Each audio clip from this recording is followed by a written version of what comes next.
Assalamualaikum warahmatullahi wabarakatuh dan salam sejahtera kepada semua penonton dan juga pendengar setia Vodcast Mingguan Wanita dalam segmen Wanita Extra.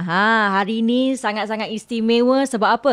Kita bawakan satu episod khas untuk semua wanita dekat luar sana yang Zai kira sebagai seorang kaum hawa, kita perlu tahu. Bukan apa, sebagai seorang wanita ni kita kena jadi versatile. Kita kena jadi serba boleh. Kalau boleh kita kena tahu yang asas-asas ni supaya bila terjadi sesuatu dalam hidup kita, kita tahu apa yang kita nak react, apa yang kita kena buat dan yang paling penting sekali dengan siapa yang patut kita berhubung. Dan hari ini, macam biasa, topik yang menarik kita bawakan kepada anda semua adalah peranan wanita dalam perancangan warisan. Kalau dengar warisan, orang dah teringat harta pusaka.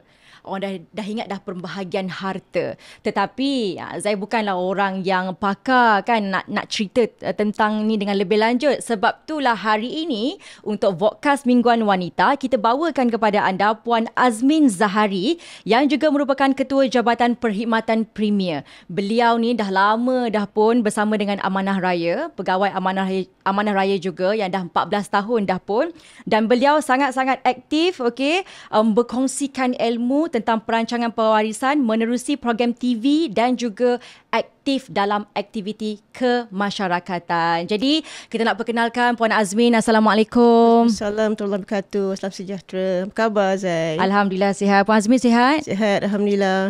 Okey, Puan Azmin, bila kita dengar tentang perancangan pewarisan ni kan, semestinya orang dah ingat macam tadi Zai kata, harta pusaka, pembahagian harta, okey, tentang si mati dan sebagainya. Tapi sebagai pegawai Amanah Raya, apa sebenarnya ditawarkan oleh Amanah Raya dan juga perkhidmatan yang boleh didapatkan daripada Amanah Raya? Silakan. Terima kasih, Zai. Pertama kali saya ingin mengucapkan ribuan terima kasih kepada Zai dan pihak Sembang Wanita Extra kerana memberikan peluang kepada pihak Amanah Raya berkongsi maklumat mengenai pentadbiran pusaka, pewarisan dan juga kisah-kisah pengalaman saya yang saya lalui sebagai pengamal pentadbir pusaka selama lebih 14 tahun.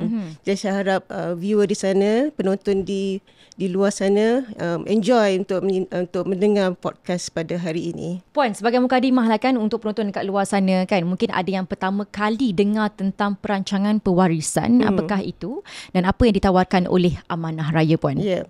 Amanah Raya ni adalah sebuah badan pengendali pusaka.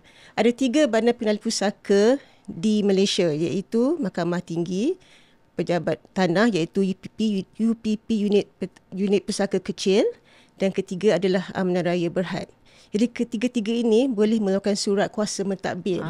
Jadi bila seseorang itu meninggal, Zai, di sama dia ada wasiat ataupun tak ada wasiat.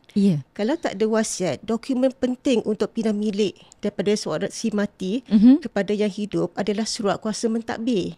Betul. Itu dokumen yang penting. Dia tak boleh cakap mulut-mulut je, Puan, nenek saya bagi tanah kepada nenek saya. Nenek bagi tahu semua harta tapi apa saya dokumen punya. dia?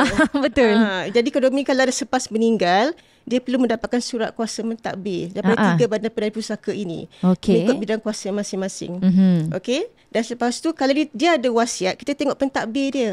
Kalau pentadbir dia adalah Amanah Raya Berhad sebagai wasi, iaitu pentadbir, kita boleh datang ke Amanah Raya dan meneruskan pentadbiran pusaka berwasiat. Jadi itu pentadbiran pusaka. Maksudnya bila dah meninggal, datang ke Amanah Raya dan lantik kami sebagai pentadbir dan kami keluarkan surat kuasa. Kalau tak ada kalau tak ada wasiat. Kalau ada wasiat dan pentadbir Amanah Raya, kita akan pergi ke Mahkamah Tinggi untuk dapatkan grant probate. Grant probate, surat kuasa wasiat untuk melaksanakan wasiat itu. Jadi 2 jenis dokumen yang mesti wanita ingat, iaitu surat kuasa mentadbir. In English is called LA. It's Letter of Administration. Letter of Administration. Itu kalau tak ada wasiat. Kalau ada wasiat, kita berdapatkan grant of probate. Dan kedua-dua perkhidmatan ini boleh dilakukan oleh Amanah Raya Berhad. Tadi Puan sebutkan ada 3 kan sebenarnya under Amanah Raya. Yang pertama Mahkamah Tinggi. Yang kedua dan ketiga tu Puan? Pejabat Tanah, iaitu unit pusaka kecil. Yang ketiga adalah Amanah Raya Berhad. Jadi untuk melibatkan tanah, melibatkan rumah, perlu pergi kepada pejabat tanah ataupun mahkamah tinggi untuk mendapatkan surat kuasa mentadbir dan perintah. Dan Amanah Raya boleh sebagai wakil mewakili waris-waris, boleh pergi ke Amanah Raya untuk mendapatkan surat kuasa mentadbir dan perintah daripada pejabat tanah, unit pusaka kecil ataupun mahkamah tinggi. So kita boleh buat semua. Okey. Puan, biasa kan kalau kita nampak kan dekat dada-dada akhbar, dekat berita, dekat TV sekarang ni, kalau kematian si suami je, yang jadi mangsanya adalah anaknya ataupun balunya. Yang biasa kadang-kadang nak dapatkan harta, tiba-tiba tak semena-mena datang pula adik-beradik nak tuntut harta. Jadi Puan, mungkin Puan ada pengalaman yang Puan nak kongsikan dengan kita punya pendengar pada hari ni, Puan. Ya, setuju Zain. Saya rasa malah salah satu faktor yang membuatkan kita selalu menghadapi masalah pusaka ini ialah kerana kita terlalu complacent, leka dengan kebahagiaan waktu sekarang ni. Bahagia wanita yang kebahagiaan dia dikecapi pada waktu ini. Saya bagi contoh ya, seorang wanita pada zaman sekolah dia seorang pelajar yang pandai, lepas tu SPM dia cemerlang, lepas tu masuk universiti, lepas tu dapat ijazah yang bagus, kemudian dia grad, berkahwin, bertemu dengan suami yang mempunyai kerja yang cemerlang. Kemudian berdapat anak. Daripada mula tu dia dah start leka dengan kebahagiaan itu. Yang ada pada masa sekarang tu lah. Dia dah mula tak fikir pasal faraid, siapa waris saya? Siapa waris suami saya? Siapa waris faraid suami saya ni sebenarnya? Dia tak fikir pasal pemilikan harta diri sendiri dan suami, sebab semua urusan diserahkan pada suami. Suami je yang buat suami semua. Suami fikir dengan anggapan bahawa suami boleh memikirkan hal-hal pentadbiran pusaka ini dan hal-hal pemilikan tanah tanah ini.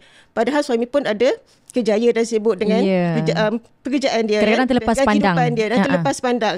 Jadi ada ujian-ujian yang mendatang dalam kehidupan kita. Contohnya suami meninggal masa muda, masa awal perkahwinan. Suami berpoligami. Berpoligami. Kusangka panas hingga ke petang. Rupanya hujan pula dekat tengah hari. Kusangkakan 1, rupanya 3. Itulah dianya. Lepas tu suami dan isteri mengambil keputusan untuk berpisah, berlaku perpisahan. Jadi suami kalau tidak diambil Tuhan, diambil orang. Takutnya lah Puan. Itu memang kita kena ingat tu. Jadi perlu ada persediaan. Perlu tahu siapa waris-waris faraid kita. Sebab antara waris faraid suami kita ni, ada yang kita tak ngam tau. Betul tak? Contohnya, kalau kita tahu, tiba-tiba tahu waris suami kita tu adalah isteri kedua. Yang datang tu ingatkan adik-beradik. Macam tak pernah jumpa je kan. Isteri kedua dan anak-anak dia sekali. So ngam tak isteri pertama, isteri kedua?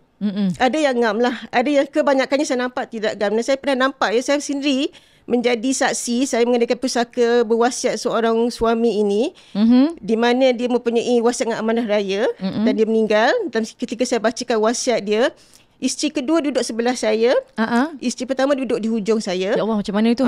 Tak bercakap. Masa masuk bilik baca wasiat tu tak bercakap langsung. Lepas tu bila saya bacakan wasiat, semua senyap. Lepas tu semua setuju, alhamdulillah. Lepas tu semua balik walaupun tak bertegur masa tu. Maksudnya dengan ada wasiat ini boleh melancarkan pentadbiran pusaka. Tak ada apa, tak ada berlaku dakwa-dakwi, tak ada berlaku pertelingkahan antara isteri pertama, isteri kedua dan anak-anak. So alhamdulillah berjalan lancar. So ia membantu sebenarnya dalam mengadakan perancangan pewarisan dalam pusaka kita. Jadi maksudnya untuk kita nak letakkan waris dan sebagainya, sebenarnya tak perlu pun tunggu nanti kita sakit ataupun dah tua. Waktu muda ni lah sebenarnya yang kita ada tenaga ni, yang kita kena rancang awal-awal supaya nanti macam Puan kata tadi kan, mungkin yang Puan katakan tadi tu dia punya kes tu tak tahu pun ada isteri kedua dan ada anak-anak dan sebagainya. Jadi ini merupakan persediaan awal untuk memastikan semuanya berjalan lancar di masa hadapan. Lagi satu mengenai wanita yang berkahwin semula, dia berpisah dengan suami ataupun dia berpisah dengan suami dan suami masih hidup lah. Dia berkahwin dengan isteri suami yang kedua dan waris dia adalah, saya ini real case ya, seorang wanita dia sakit, dia kahwin suami yang kedua. Bila dia meninggal, suami dan anak-anak tiri tak ada hubungan yang baik lah ya. Suami dan anak-anak kandung dia tidak punya hubungan yang baik. Jadi semua suspend penama KWSP si wanita ini. letak nama suami yang baru. Itu satu hal juga. Macam mana anak-anak tu kan? So bila pergi ke WSP, alhamdulillah penama dia adalah kosong, tak ada penama. Jadi kita boleh bayangkannya kalau penama tu adalah si suami, macam mana anak-anak ni nak berdepan dengan ayah tiri dia, nak minta tuntut. Sebab KWSP akan terus transfer duit itu kepada penama. Tu kita ingatnya apabila penamaan berlaku di KWSP, penama itu adalah seorang individu, KWSP akan transfer duit itu terus kepada penama tersebut. Dan tak kira dia tu sama ada dia bapa tiri kita ke. Yang penting dia akan transferkan kepada penama tu. Dia akan transfer penama. Penama tu bertanggungjawab sebagai pentadbir untuk membagikan mengikut faraid ataupun muafakat keluarga. Jadi maksudnya Puan, kalau untuk KWSP contoh macam Puan katakan tadi kan, boleh ke kalau kita letakkan contoh 2 nama ataupun 3 nama? Sebaik-baiknya saya rasa sekarang ni KWSP telah membenarkannya satu agensi untuk diletakkan sebagai pentadbir dan pemegang amanah. Itu iaitu yang penting. Amanah raya. Dia akan bersikap, ia akan mengambil pendekatan adil. Semua dapat. Cuba kita letak nama individu tu seperti seperti wanita ni letak nama suami baru dia. Apa jadi? Ataupun seorang suami yang berpoligami, dia letak nama kepada isteri pertama sahaja. Apa jadi pada isteri kedua dan anak-anak dia? Dia mungkin rasa terhalang kan, dan nak bagi ke tak? Anak-anak mungkin akan terasa kan, mak aku tak kisah ke pasal aku ya. Ya, betul. Okey Puan, dah makin menarik ni sebab kita baru je panaskan badan. Okey, sepanjang 14 tahun dalam profession Puan ni kan, mungkin Puan ada pengalaman kan yang uruskan ataupun mentadbir yang Puan rasa Puan nak kongsi dengan semua pendengar kita pada hari ni Puan. Ya. Ada satu kisah yang saya takkan saya lupakan sampai bila-bila. Apa tu Puan? Menarik ni. Ini melibatkan seorang wanita yang sakit kritikal iaitu kanser, yang ingin membuat wasiat dengan amanah raya, dan alhamdulillah pentadbirannya telah selesai. Jadi di sini saya ingin tunjukkan peranan amanah raya yang memberikan perkhidmatan menyeluruh daripada mula perancangan, kemudian memilih instrumen-instrumen yang kita tawarkan, kemudian konsultasi, kemudian berlaku kematian, kita takbir harta pusaka dia dan semua waris dan bukan waris juga mendapat bahagian mereka. Ia bermula dengan saya tengah bekerja di pejabat. Saya terima panggilan daripada seorang lelaki. Puan Nazmin, is this Puan Nazmin? Saya rasa ya. Puan, my wife is not well. She has cancer. So, can you come to my house and meet my wife? Dia ada beberapa harta yang dia nak bagi tahu. Jadi saya faham maksud dia lah. Jadi saya bawa pegawai saya ke rumah pasangan ini. Bila sampai ke rumah tersebut, saya diminta tunggu luar dulu sebab pembantu rumahnya nak siapkan diri dia ya. So bila saya masuk ke ruang tamu tu, ada katil hospital. Terlantar seorang wanita yang sedang sakit kanser. Stage 4 ya. Ya, kanser apa tu Puan? Bone cancer. Jadi terlantar tapi masih boleh bercakap, lemah. Jadi dia kata, Puan Nazmin apa khabar? Dalam lemah dia tu masih bertanya khabar saya. Office di mana, duduk di mana.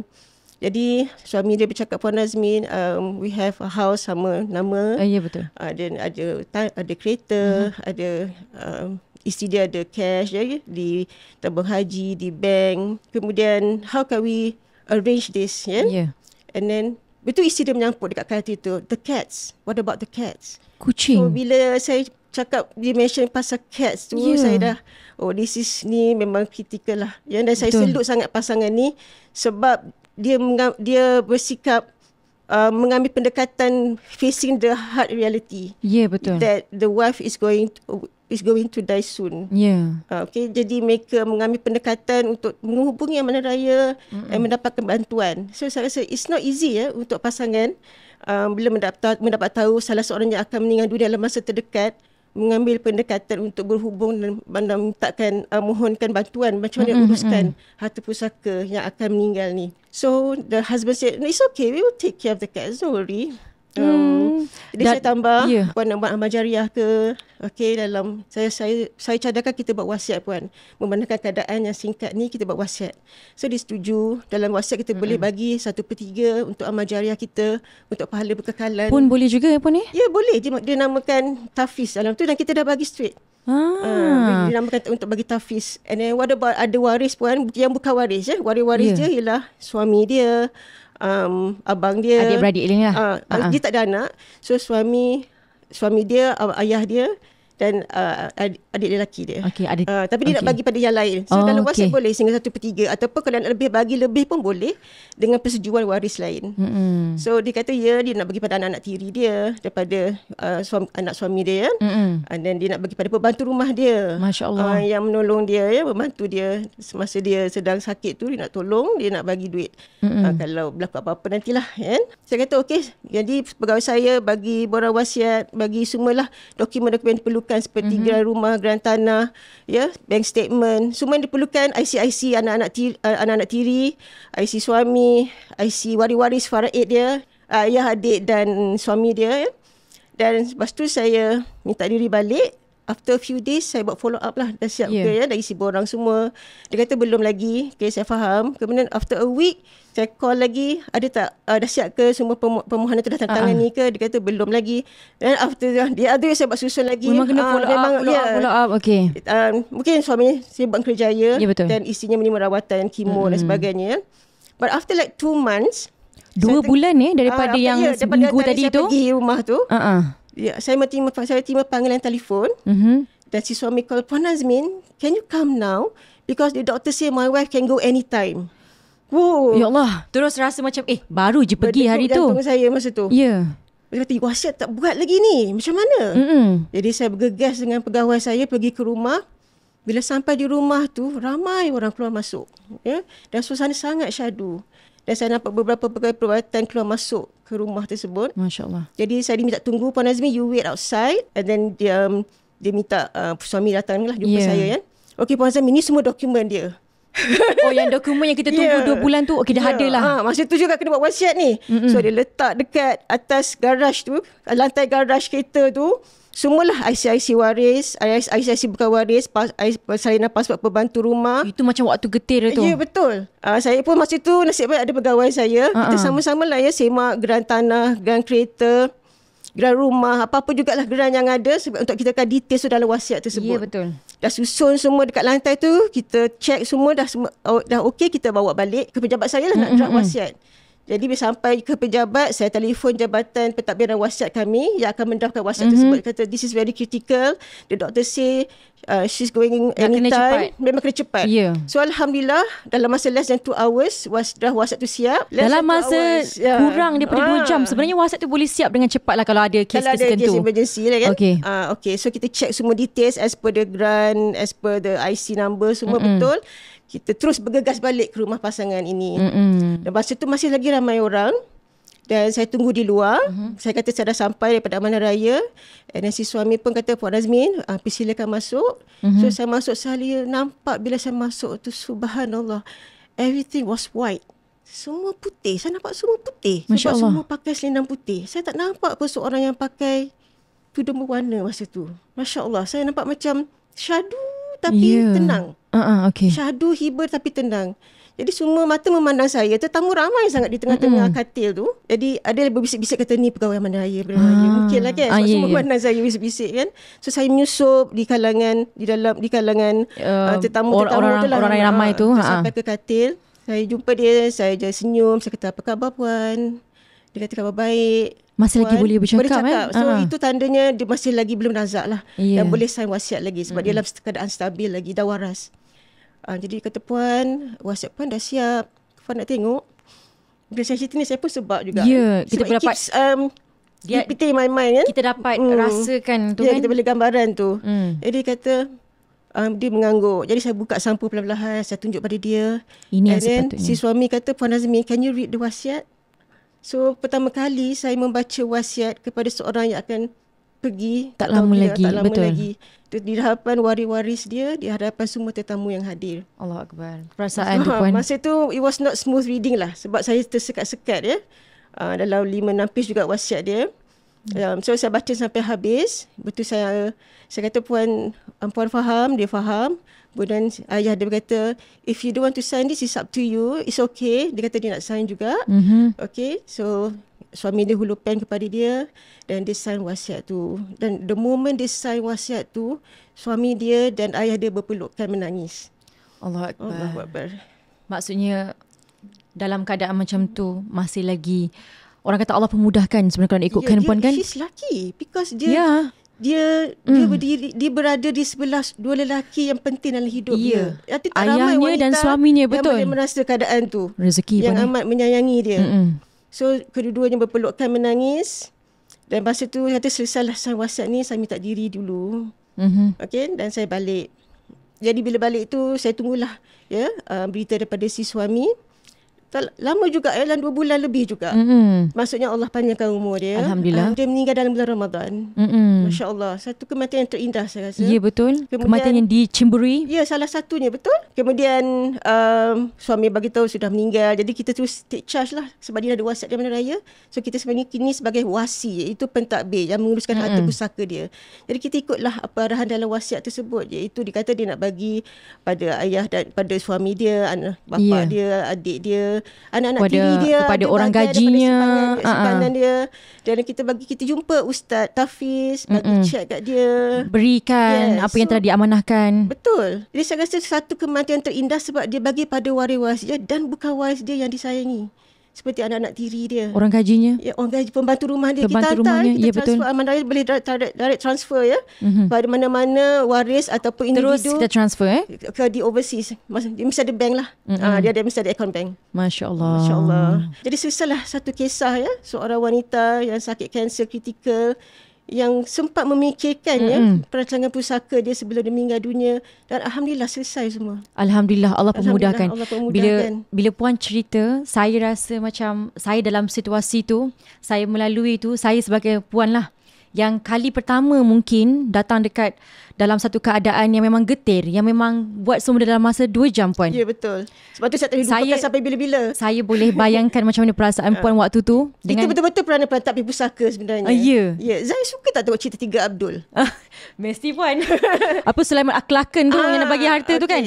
Dalam cerita 3 Abdul tu ada 2 pentadbir. Perasan tak? Tak ingat lah, puan. Tapi cerita tu saya perasan ada 2 tu yang bagi tahu harta tu. 2 pentadbir ni maksudnya orang yang menguruskan harta pusaka. Ya, betul. Yang pertamanya Ismi Ulam Raja, dia lantik Abdul Wahab. Masa Ismi Ulam Raja tu tengah sakit tenat tu. Waktu tu lah yang dia bagi tahu. Dia kata Abdul Wahab akan bagikan harta kepada Abdul Wahid dan Abdul Wahub. Maksudnya Abdul Wahab ni sebagai pentadbir. Dia bukan pemilik mutlak harta tu. Dia sepatutnya diberi amanah dan tugas. Yes. Itu pentadbir Abdul Wahab. Tapi apa Abdul Wahab buat? Ambil semua. Segala harta, segala ladang-ladang, kanda yang punya, rumah sewa, stable kuda, terpulang kepada Kekanda. Sebab ayah sebut nama Kekanda kan. Harta yang best dia punya. Yang Abdul Wahid pula dapat best juga, cash 4,500,000 pound sterling. Pound sterling. Betul. Yang Abdul Wahub dapat rumah banglo yang buruk tu. Itu peranan dia pentadbir, tapi pentadbir tak amanah. Ya, tak amanah. Kalau ikutkan sebab semua anak lelaki kan. Pentadbir ni sebab banyak kes saya terima, ada pelantikan pentadbir seorang abang, individu. Jadi abang ni bawa ke mahkamah untuk mendapatkan surat kuasa lah. Ya. Jadi bila abang ni dah dapat kuasa sebagai pentadbir, segala duit sewa semua abang dia yang simpan. Masya Allah. Jadi dekat sudah tak adil dah. Dia tak bagikan. Ya, betul. Jadi back to kisah Madu 3 tadi. Madu 3 pula. 3 Abdul. 3 Abdul tadi tu. Ya. Okay. Pentadbir kedua siapa? Sulaiman Akhlaqan. Sulaiman Akhlaqan. Tapi itu muncul dalam mimpi. Itu pentadbir yang amanah. Macam amanah raya lah Sulaiman Akhlaqan ni. Jadi Abdul Wahub dapat lebih lagi sebenarnya. Sepatutnya lah. 15 juta pound sterling. Jadi saya tengok balik cerita tu, saya kata berapa sebenarnya harta Ismi Ulam Raja ni? Tak terkira, puan. Sampai negara-negara gohit-gostan semua ada. Saya kira balik ada dia punya figure dalam filem tu. Ya, betul. Dia dalam 29.5 million pound sterling. Ya. Kalau convert kepada currency UK, puan tak kira details berapa. Sebab pentadbir pusaka kan. Kita nak analisa. Kita nak cuba buat macam sebenarnya berapa yang patut Abdul Wahab dapat ni. Betul. Okay. Patut dapat sama rata lah. Jadi anak lelaki kan, anak lelaki dia menghabisi. Dia tak pergi kepada adik-beradik lain. Setuju. Jadi overall it's about 29.5 pound sterling. Kalau convert jadi 135 juta. Banyak tu. So seorang akan dapat 40 juta lah, lebih kurang. Lebih kurang 40 juta. Okay, puan, menarik puan sebenarnya. Ni memang dah betul-betul panas ni yang kita punya podcast hari ni. Tapi puan, okay, bila cerita pasal 3 Abdul tadi, kita tengok kan, kalau ada harta pun macam susah juga Kalau tak ada harta pun susah juga. And sekarang sebenarnya kalau kita nampak kan, banyak kalau kita baca dekat social media cerita pasal hibah dengan takaful. Hibah takaful ni bagus sebab boleh menyelesaikan hutang si mati dan sebagainya. Kalau Puan lah kan sebagai seorang pegawai amanah raya yang dah biasa uruskan, adakah Puan rasa sebenarnya hibah dengan takaful ni adalah untuk penyelesaian krisis keuangan bagi si mati? Ya sudah, tentu sekali. Mana-mana instrumen yang boleh memberikan kita kelangsungan hidup. Waris-waris adalah satu perancangan yang baik. Seperti hibah ya, amanah raya ada satu instrumen perancangan dipanggil hibahku. Hibahku adalah satu kontrak akad pemberian harta kepada seseorang secara sukarela dengan tanpa paksaan atas dasar kasih sayang. Okey. So maksudnya daripada amanah raya ada perkenalkan satu yang kita panggil hibahku tu lah. Okey Puan, mungkin ada di antara penonton ni kan dia macam kena start daripada sekarang ni. Aku kena buat wasiat sekarang. Aku kena ada hibah sekarang. Jadi apa sebenarnya first step yang kena ambil yang amanah raya boleh nasihatkan? First step ialah mesti ada awareness tu. Mesti ada, jangan leka lagi. Mesti ambil tahu siapa waris saya dan siapa waris suami saya. Dah kena decide lah. Kena tahu sekarang. Dan kena revise balik. Sebab kita punya waris ni bertukar-tukar ya. Hari ni mungkin bapa kita ada lagi. Dan kita semua ada anak perempuan. Betul. Jadi waris kita adalah saya, suami, ibu ayah saya sebab ayah masih hidup dan anak-anak perempuan saya. Tapi dalam masa 5 hingga 10 tahun lagi ayah dah tak ada. Jadi waris faraid kita dah adalah saya, suami, ibu yang masih hidup, anak-anak perempuan saya dan juga ada bahagian adik-beradik saya. Dia kena tahu tu, kena ambil tahu. You have to face the hard reality lah, siapa waris kita. That's the truth. Lepas tu baru bincang dengan suami, bang, ini waris-waris kita bang. Ada pula adik-beradik ni. Ataupun kita tahu suami kita dah berpoligami kan. Okey, waris suami saya ialah saya, bukan saya. Banyak lagi. Banyak lagi lah. Punya list go on. Waris saya, waris suami saya ialah saya dan isteri kedua suami saya, anaknya dan anak saya. Dan kalau semua anak perempuan pula ada adik lagi anak perempuan lagi. Double. Jadi perlu ada satu perancangan. Resepi untuk pergaduhan ialah banyak isteri, banyak harta, tak ada perancangan, confirm boleh bergaduh. Memang berdasarkan pengalaman saya. Memang itulah sebenarnya masalah utama. Perlu sebab apa? Semua waris memungkinkan kelangsungan hidup mereka. Betul. Sebab somebody hidup perlu diteruskan lah. Mesti seorang itu meninggal, esoknya perlu pergi kerja. Betul. Nak duduk kat mana? Dah habis rumah, nak duduk mana? Ada setengah suri rumah tu lagi lah yang betul-betul bergantung kepada suami. Bayangkan kalau suami meninggal, kebergantungan tu tempat dah tak ada dah. Betul. Jadi memang kita perlukan. Setiap waris ada hak dia. Itu tak dinafikan. Tetapi bagaimana dia nak berhadapan dengan waris lain yang perlu mendapatkan kebenaran memindah milik. Jadi isteri-isteri perlu tahu ya. Pertama sekali boleh buat harta sepencarian dulu. Harta sepencarian ada untuk 3 jenis situasi, iaitu isteri-isteri yang berpoligami, isteri-isteri yang bercerai hidup dan isteri-isteri yang bercerai mati. Boleh minta harta pencarian. Itu salah satu instrumen dia. Kemudian lepas tu kita boleh buat siap-siap wasiat. Minta suami buat wasiat. Bagi yang berpoligami, saya minta sangatlah suami-suami sekalian tolong buat wasiat. Dia banyak menyelesaikan semua perkara-perkara yang melibatkan perancangan harta pusaka. Dan kita nak lepas meninggal kita biarlah tak ada pergaduhan. Betul. Walaupun tak bercakap, tapi tak nak gaduh-gaduh. Kita nak tenang.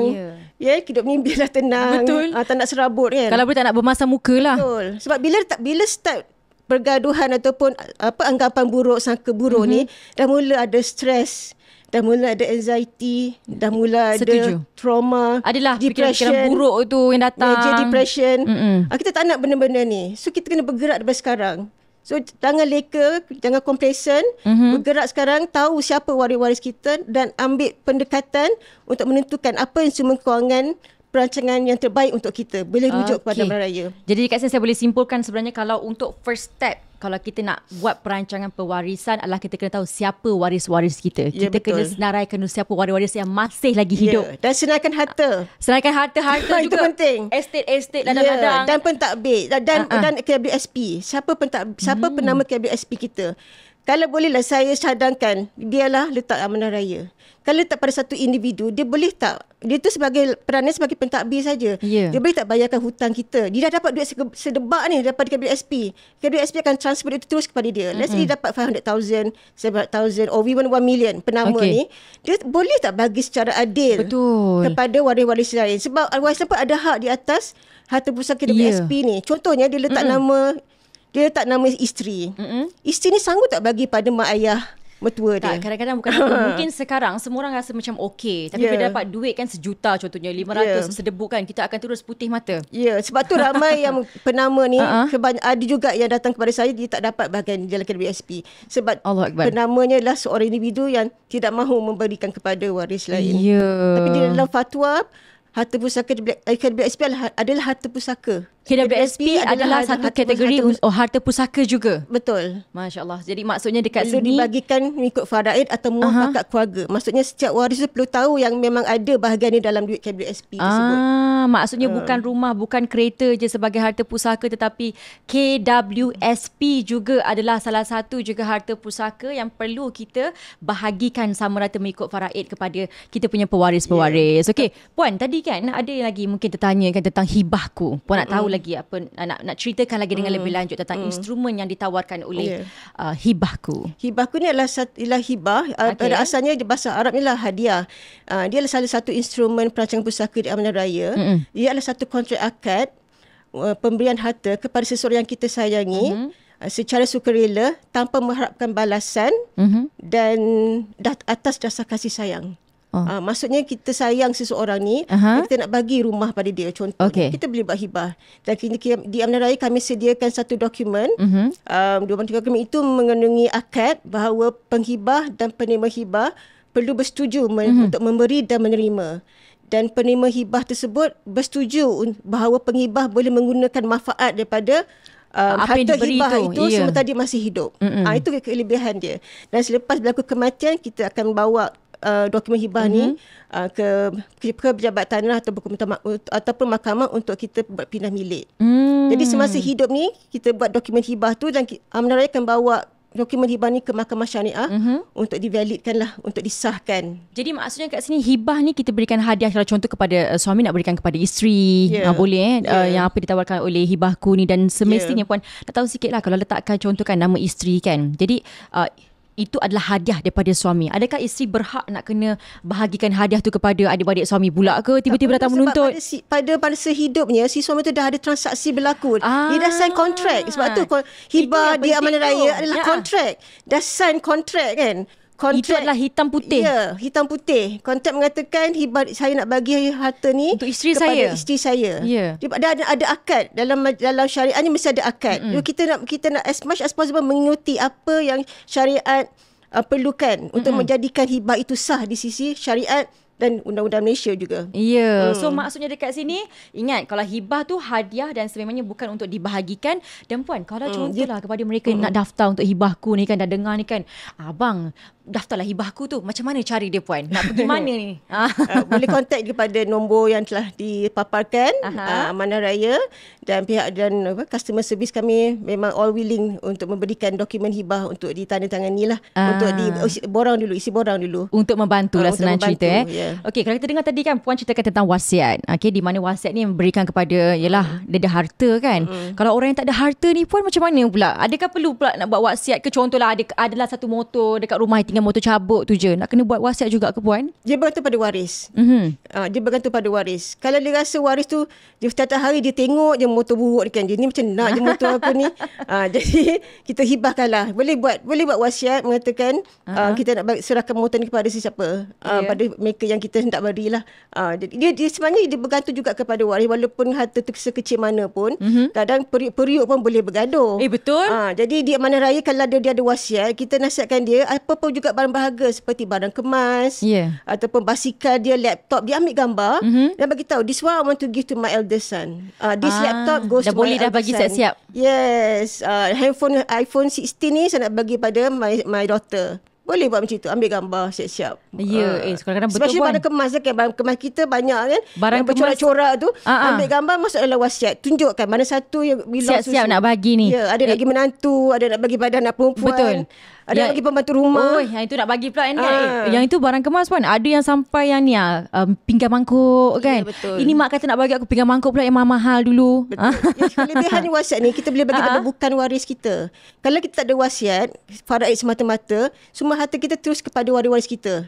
Dia tak boleh bagi pada third party seperti anak bersedekah jariah ataupun anak angkat. Dan saya nak bagi tugas, siapa yang ada anak angkat, tolonglah buat wasiat. Sebab anak angkat ada hak sehingga 1/3 dalam wasiat dia. Anak angkat pun ada hak juga Anak angkat ada hak dalam 1/3 dalam wasiat.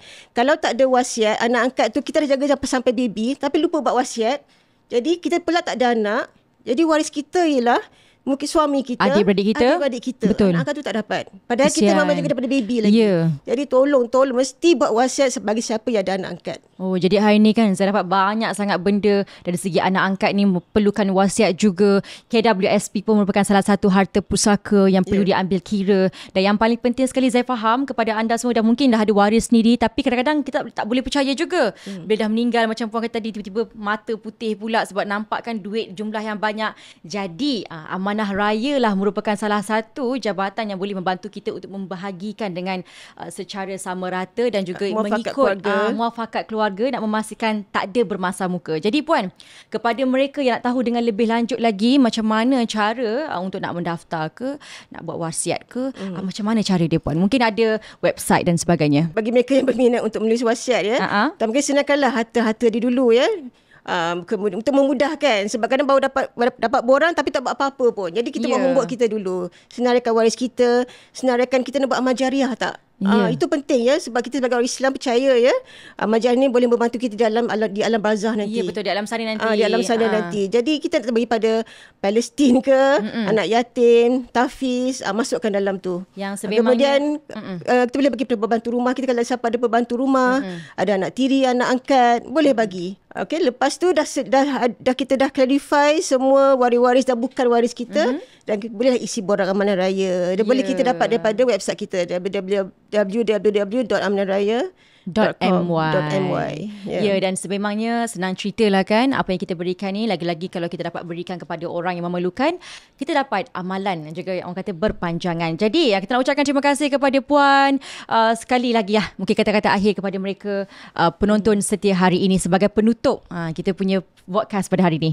Ya, pesanan saya kepada semua wanita-wanita sana, wanita-wanita, anda semua perlu bangkit daripada perasaan kompleksa atau leka pada kebahagiaan pada waktu sekarang ni. Sebab kita tak tahu ujian-ujian yang mendatang pada hari mendatang. Jadi buat persediaan, buatlah perancangan, bincang dengan suami elok-elok Ada 2 jenis golongan yang mempunyai hak faraid dalam pusaka suami atau bapa mereka tetapi boleh diketepikan oleh waris-waris lain. Yang pertama adalah isteri-isteri, wanita-wanita yang bermadu.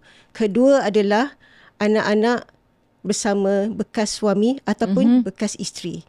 Jadi kedua-dua ini kalau tak ada pentadbir yang amanah, senang untuk hak mereka diketepikan. Ya, betul. Saya bagi contoh seperti KWSP. Kalau letak pentadbir tu isteri pertama, dan isteri pertama tidak mahu memberikan hak tu kepada isteri kedua. Bahagian dia. Apa jadi pada isteri kedua dan anak-anak dia. Dan juga kepada jika seorang tu telah meninggal dunia dan dia punya bekas isteri bersama dan anak-anak dan penamanya adalah isteri baru dia. Dia dikahwin lain kan, dia isteri baru dia. Jadi apa jadi dengan kalau letak nama penama tu atas nama isteri barunya, kalau isteri baru tu bagi secara mengikut faraid tak ada masalah. Betul. Tapi kalau dia berat nak lepaskan bahagian anak-anak ni yang bersama dengan bekas isteri yang dulu, ada masalah di situ. Jadi kena take note benda tu. Memang penting sebenarnya untuk kita buat wasiat lah, senang ceritakan sebagai langkah pertama untuk kita nak elakkan perbalahan ataupun kita nak elakkan lagi bermasa muka di masa akan datang. Bila buat wasiat tu, kalau ada aset KWSP, kosongkan penama di KWSP. Sebab dah ada wasiat di Amanah Raya mengatakan duit saya di KWSP hendaklah diberikan mengikut faraid atau muafakat keluarga. Jadi kalau ada penama di KWSP, nanti KWSP akan terus direct berserahkan kepada penama berkenaan, iaitu pentadbir yang telah dilantik itu. Jadi kalau kita kosongkan, Amanah Raya akan boleh masuk menjadi pentadbir. Lagi mudah sebenarnya. Kita biarkan je lah Jabatan Amanah Raya yang buatkan semuanya untuk anda, memudahkan kerja anda sebenarnya. Betul. Ada 3 golongan kanak-kanak ni di mana ibu ayah perlu mengambil pendatang membuat perancangan pewarisan, iaitu yang pertama ialah anak-anak istimewa, OKU. Kedua ialah anak-anak angkat. Yang ketiga ialah anak-anak yatim piatu. Mereka ini ketiga-tiga ini adalah kategori yang sangat vulnerable. Jadi mereka ni perlu diberikan perhatian dari segi perancangan pewarisan. Saya bagi contoh seperti anak OKU anak-anak istimewa. Sekarang ni data banyaknya anak-anak autistik. Betul. Jadi mereka ni bila lagi 20 tahun, 30 tahun, bila mereka berumur 40 tahun, nasib mereka kan? Siapa nak jaga mereka? Betul. Ni? Jadi masukkan dalam wasiat. Duit dia dimasukkan di mana amanah raya boleh jadikan sebagai pemberian amanah untuk duit anak-anak istimewa ini. Kemudian siapa nak jaga dia bila umur dia dah meningkat nanti, bila umur dia dah tua 50, 60 tahun. Boleh saja kita namakan seseorang ataupun satu badan yang boleh menjaga anak ini. Itu penting sangat. Lagi satu anak angkat. Siapa yang ada anak angkat, kalau tak ada wasiat, apa jadi kalau mak ayah angkat itu meninggal? Betul. Siapa nak jaga anak-anak ni? Jadi perlu letakkan di dalam sekurangnya wasiat. Dan betul-betul kita fikirkan untuk buat hibah dan sebagainya. Dan last but not least lah anak-anak bawah umur. Siapa ada anak bawah umur, saya rasa ramai ibu bapa yang muda sekarang ni, tolonglah buat wasiat. Bagi tahu dalam wasiat tu siapa patut jaga anak kita. Saya lah tu. Saya lah tu. Ya betul. Pandai ambil borang saya. Ya betul. Kita tak boleh serah sesiapa. Pandai-pandai lah adik saya jaga, abang saya jaga. Tak boleh. No. Kadang-kadang tu tak sesuai dengan jiwa anak kita. Jadi kesianilah anak kita yang bawah umur ni.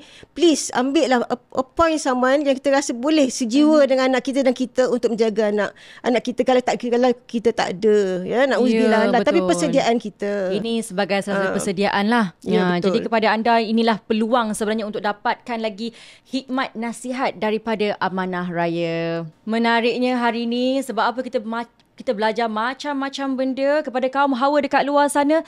Tahun 2025 ni merupakan satu titik tolak kita dan juga satu lembaran baru. Biarlah kita ada wasiat sekurang-kurangnya memudahkan kita di masa akan datang. Lepas ni bolehlah cuik si abang tu. Abang jangan lupa untuk wasiatkan siap-siap. Senang nanti sayang masa depan. Senang nanti anak-anak kita. Okey, dan kepada anda semua, kalau nak tahu lagi sebagai maklumat tambahan, pendengar boleh dapatkan maklumat lanjut mengenai produk dan perkhidmatan Amanah Raya. Kita ada talian mesra di 0320737273 ataupun anda boleh terus pergi ke Facebook Amanah Raya Official. Boleh pergi ke laman sesawang www.amanahraya.my ataupun nak lagi mudah WhatsApp saja ke 013205557557. Terima kasih lagi kita nak ucapkan kepada Puan Azmin. Terima kasih Zai. Dan kepada anda jangan lupa untuk teruskan bersama dengan kami, follow kami punya account dan jangan lupa untuk subscribe dan sharekan kita punya podcast ni kepada keluarga anda supaya semua dapat kesedaran yang sama. Jangan lupa untuk tonton terus kita punya podcast Mingguan Wanita dalam Sembang Wanita Extra di episod yang akan datang. Saya Zaitun Khalid, jumpa lagi. Assalamualaikum.